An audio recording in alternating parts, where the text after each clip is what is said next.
Welcome to the Mindfulness Meditation Podcast. I'm your host, Dawn Eshelman. Every Wednesday at the Rubin Museum of Art in Chelsea, we present a meditation session led by a prominent meditation teacher from the New York area. This podcast is a recording of our weekly practice. If you would like to join us in person, please visit our website at rubinmuseum.org/meditation. We are proud to be partnering with Sharon Salzberg and teachers from the New York Insight Meditation Center. In the description for each episode, you will find information about the theme for that week's session, including an image of a related artwork chosen from the Rubin Museum's permanent collection. And now, please enjoy your practice.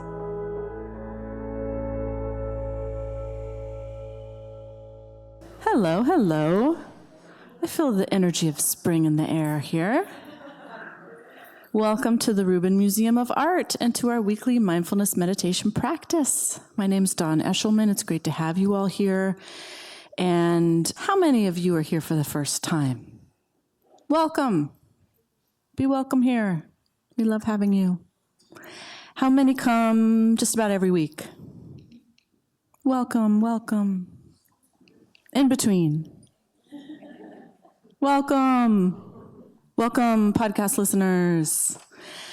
I think there are a lot of teachers in the room. Are there people who teach meditation here? Yeah. Are there other teachers in the room? Yeah. I just had a feeling, just was curious. Are there other folks who work in wellness and healing? Yeah. Therapists? Yeah. Cool. I'm just curious about you all. We have a wonderful teacher and healer, Bodhisattva, right behind me here. This is Avalokiteshvara, Bodhisattva of compassion. And we're looking at him today through the lens of this theme we've been talking about all month, reflection or reflective practice. And, we kind of started out a couple of months ago talking about setting intention and looking ahead with a sense of awareness and intentionality. And then we talked about what it is to take action and the true nature of power, really putting those intentions into the world in a sense is power. And now we're also kind of looking at the other side of that coin, reflective practice, and not looking back with a kind of grasping energy or obsessing over how we should have done this, that, and the other thing, but really reflecting with intentionality and awareness. And this piece here today that you're looking at behind me is a great tool that is used sometimes for particularly Tibetan Buddhist practitioners. It is Avalokiteshvara in the center.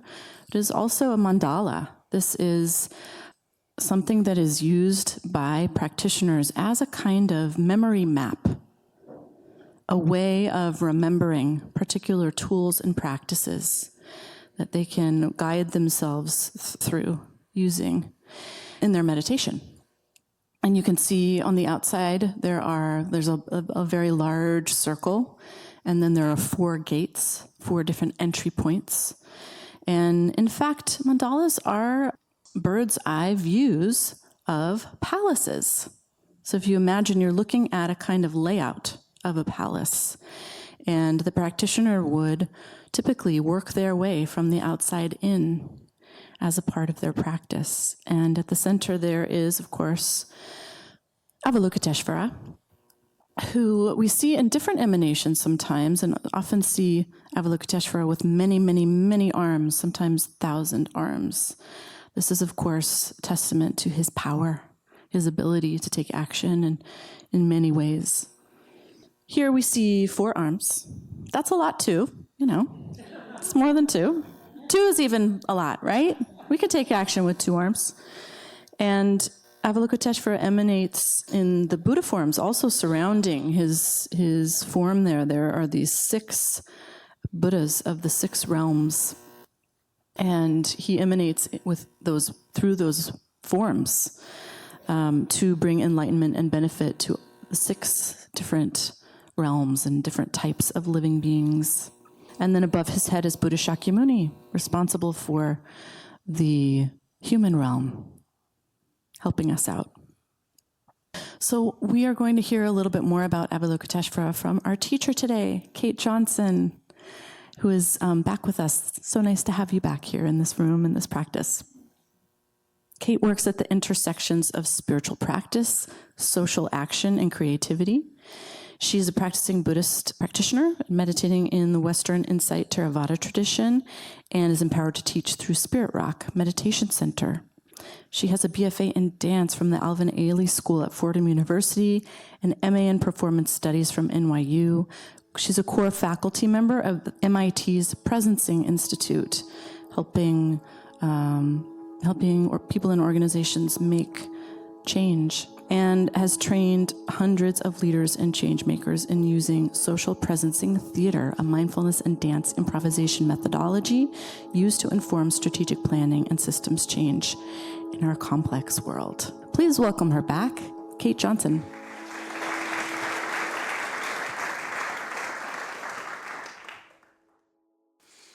Hi, good afternoon.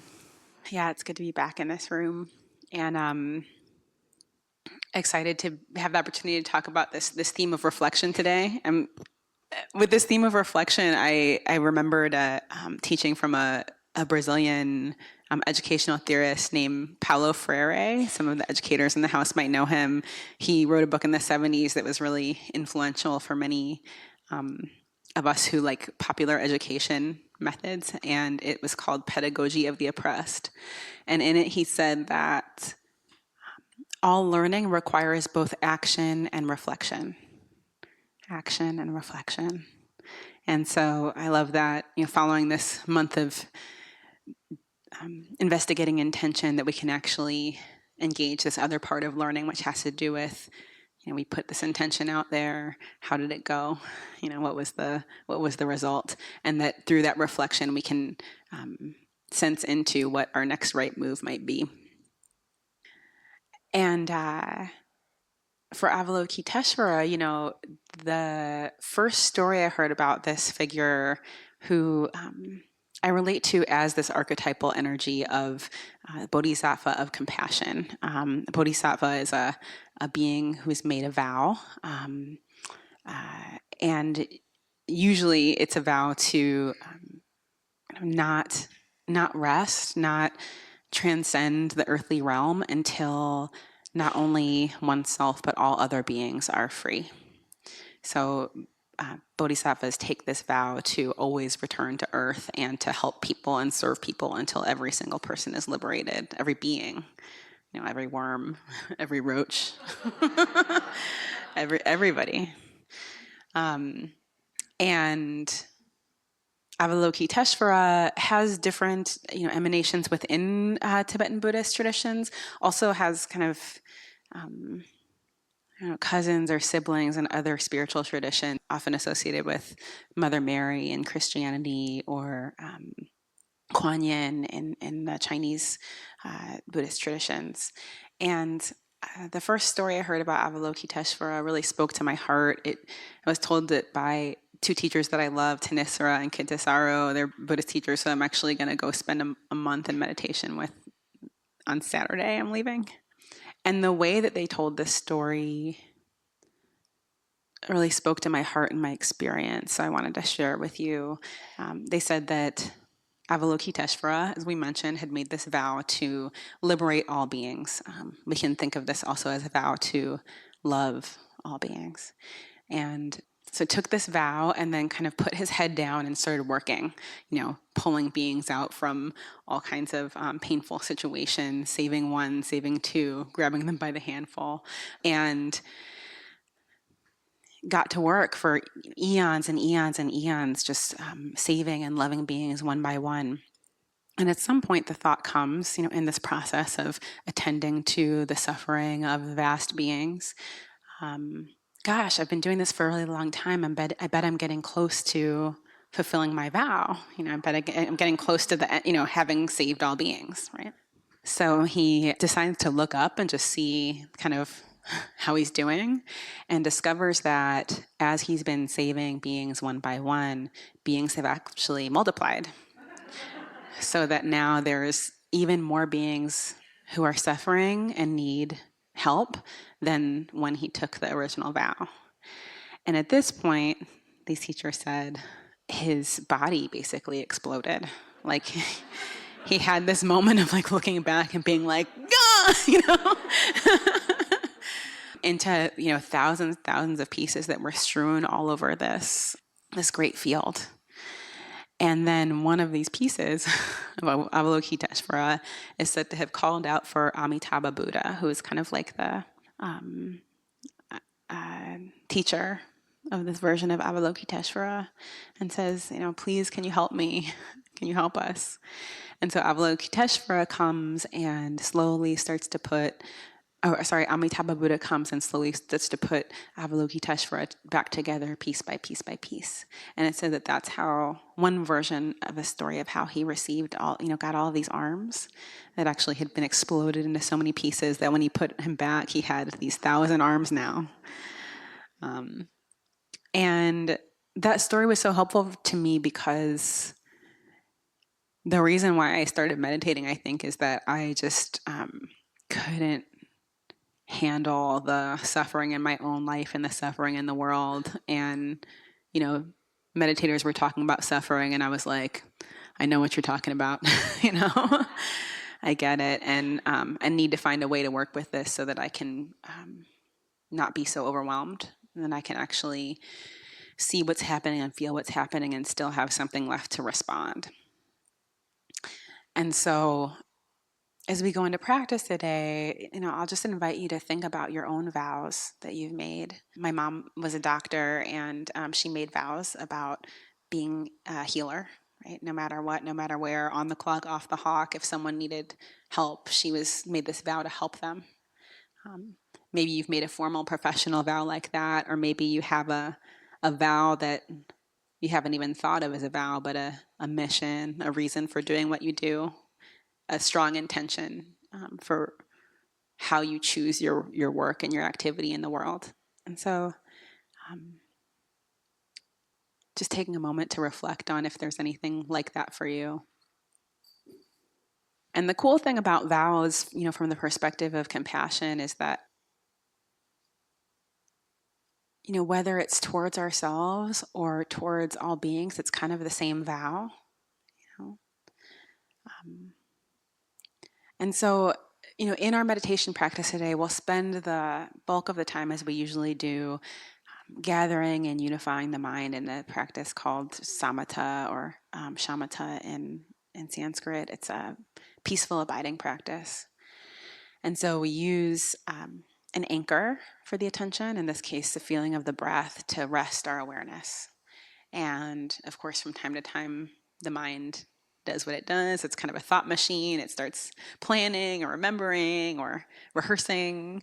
And then we just notice that and invite the mind to come back to feeling the breath as a way as a place, a landing place or a home base to collect. And it said that, as we do this over and over in the course of a practice, we can start to have some sense of ground, some sense of gathering in the mind.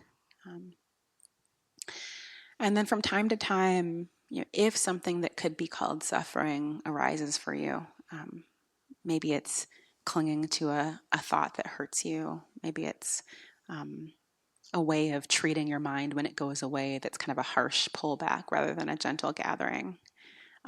Remember your vow and see if you can apply it in that moment. You can think about this as an intention. And then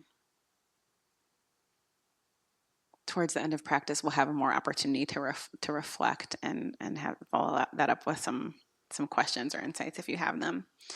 Does that sound okay for practice today? Okay. So go ahead and find your comfortable seat. You can let your feet relax on the floor if you can, and sometimes it's nice to kind of sit up away from the back of the chair and feel energized in that way, or sometimes relaxing the back of the chair is what's most supportive. So kind of feeling where your back needs to be for you to have the energy and stamina to pay attention for about 20 minutes. And eyes can close or just softly focus at the space in front of you. Hands can rest.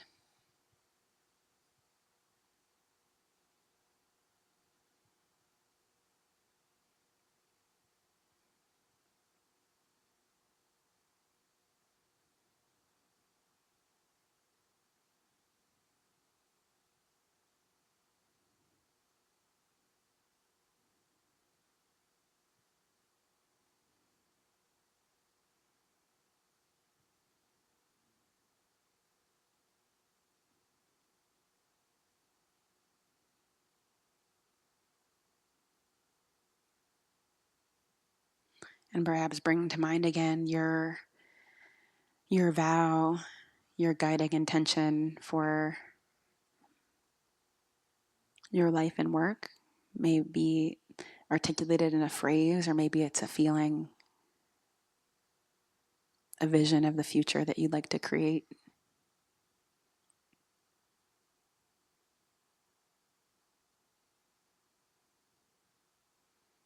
And allowing that sense of the vow, the strong intention, to create a mood or an environment in the mind in which the mind can kind of rest.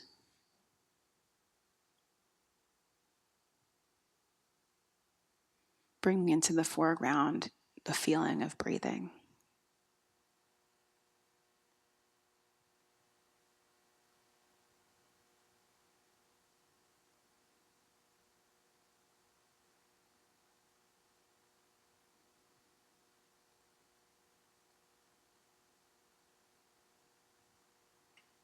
Noticing where you feel your breath most vividly, where the sensation is really available to you. Maybe the nostrils,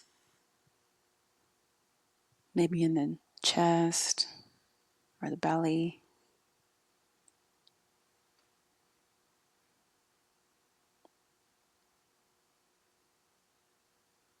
And allow your awareness to gather and hover around this geographic location where you can feel your breath, and to notice the feeling of your breath change. As you feel the sensations of the in-breath come, you might say to yourself, breathing in. And as the sensations of the out-breath arrive, you can say to yourself, breathing out.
And every so often, you might just notice what the mind is noticing. And if needed, gather the awareness back to feeling the breathing in, breathing out. And relating to your own mind and heart with the flavor of your vow, whether it be with compassion, a love, with healing.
So taking the attitude that we can always come back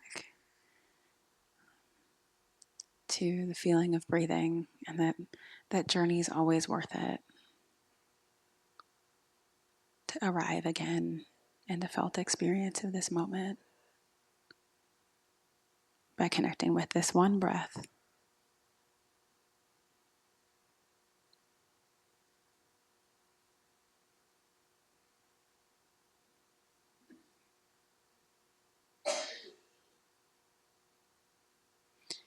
And that we can always begin again and recommit to our vow, to the quality of awareness that we're bringing to this good mind, good heart, good body.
And so as we start to move towards the last minute or so of the practice, just offering some questions for reflection,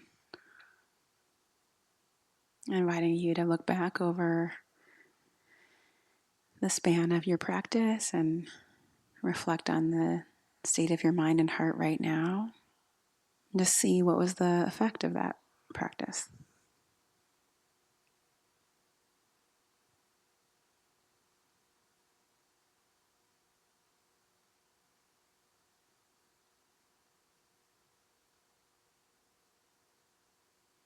And as you look back over the course of the 20 minutes, were there any moments where you came apart, where the mind and body felt disconnected,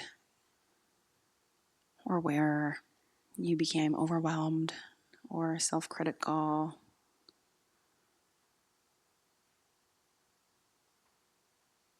And then after that, what were the qualities of heart or mind that brought you back together again? What inner resources or energies showed up?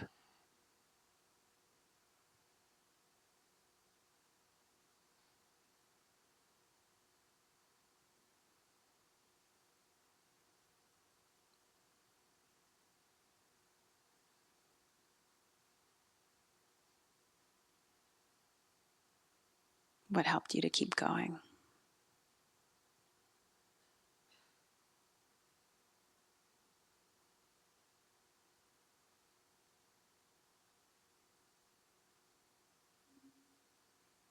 And then go ahead and ease up on that reflection and just take the last moment of the practice to connect with your body again, feeling where you're sitting and the space that we're in, the temperature of the air, time of day, this group of people, you, this moment.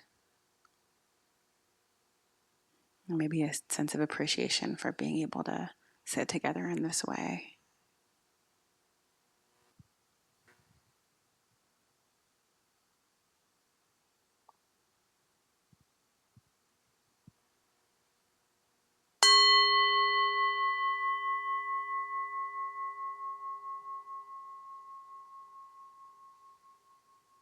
Have a wonderful rest of your day, rest of your week. See you again sometime soon.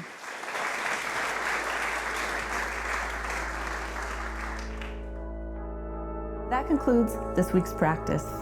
If you'd like to attend in person, please check out our website, rubinmuseum.org/meditation, to learn more. Sessions are free to Rubin Museum members, just one of the many benefits of membership. Thank you for listening. Have a mindful day.